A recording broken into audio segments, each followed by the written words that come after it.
Ronnie's seeing the dancing cloud, I imagine. Black spot. Maybe she's watching her father actually get murdered, or she learns the truth about Ingrid and who her father was dealing with. She has had a sad story, man. I feel bad for Ronnie. Rich and Marge, don't go in that box. We know it's bad for Marge in there. Don't go in there. Don't go in there, but they're going to go in there. Someone who's going to go in there. I think this might be Rich's last episode, actually, looking at this photo, and that sucks, because he's awesome. Andy Muschietti with a cameo. You can't help yourself, can you, Andy? Go direct Batman. He could be it right there. Dick Halloran, seeing is believing, and you wonder what's going on here. And you know, he's going to survive this, but is his mind going to survive it? That's a real question. Leroy, I suspect I'm thinking this is after the black spot's burnt out. It could be before, but I think this is after, and he's just like, I got to get out of here. I got to get out of Derry. Derry is no good. And it's not just no good because of it, because of Pennywise. It's no good because the people there are dicks. Black spot, this must be when the white folk come in to take it down and say, hey, we demand to see Hank. And they're like, you're not seeing Hank. Are you crazy? I love that they're going to put up a fight. They're going to lose the fight, but I love that they're going to put up a fight. And this is them putting up the fight. Yeah, so you see Ronnie is with Hank. And, oh, man, this is going to be sad. Will's going to get out of here, which is not going to be... I mean, he's going to be scarred for life because of this. And we know he burns later on. This is foreshadowing for Will as well, don't forget. This whole scene here is foreshadowing for Will, for the movie canon. And finally, Charlotte, like, yeah, well, why haven't we moved sooner? That's what I give her. Why haven't we moved sooner, Leroy? Let's get out of here. Charlotte, the voice of Winston. I don't think she ever wanted to move today, but she was kind of forced to. Anyway, those are the still images that we got released right now. Episode 7. The Black Spot releases on Sunday. I'll have my review of it shortly sometime afterwards. I can't wait to talk about it with you guys. Let me know your thoughts going into it of episode 7 in the comments down below. Hell is going to break loose. We got 2 episodes to go.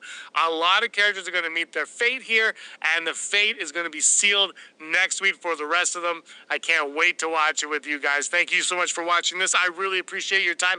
Hit that like button and subscribe. Until next time, may you be the master of your own universe.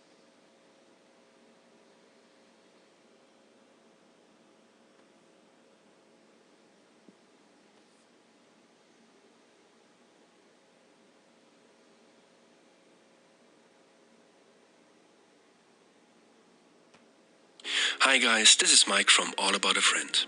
I bought the Sigma 56mm prime lens a couple of weeks ago because I really wanted a nice portrait lens. Actually, I bought 2 portrait lenses, the Sigma 56 and the Sigma 60, but I kept the 56 because it was faster and had less focus hunting than the 60.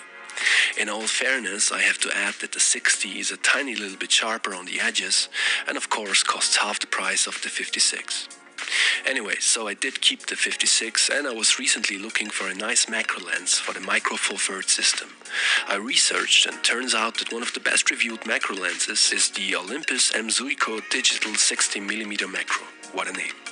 So I had to buy and test this lens, as it could be a perfect all-in-one solution for both portraits and macro photography. So here they are in front of me. Let's start with the quality of build. The Sigma and the Olympus cost roughly the same, and in my opinion there's not a ton of difference in quality. The Sigma feels very sturdy and it's quite heavy, which in direct comparison leads one to believe that it's of better build, but the Olympus doesn't feel bad either. So yeah, it's smaller and more lightweight, but it does seem sturdy as well. Let me put it this way, the Sigma looks and feels like a quality lens for a full frame camera, while the Olympus feels like a quality Micro Four Thirds lens. Does it make sense? That's the best comparison I came up with. So yeah, the Sigma feels a tiny little bit more professional, but it's not night and day. Having said that, the Sigma does come with a lens hood, while on the Olympus you have to buy it as an extra. So there's that. Okay, now let's come to the comparison. Basically, I will split this in 3 parts, in general use, portrait and macro, and I will try to give you my thoughts on each. Okay, so general use, sharpness. This is the Sigma. And now on the right side you see the Olympus. please bear in mind that because of the different focal length, the picture isn't perfectly the same. I set both lenses to f5.6. And yeah, both lenses look incredibly sharp here. I couldn't really say which one is sharper. Let's zoom in to see some detail. This is 300% zoomed in. And here it seems to me that the Olympus might be a tiny little bit sharper, but it's really negligible. Now let's look at the corners. Again, 300% zoomed in. Here they perform equal as well. I mean, if there is a difference,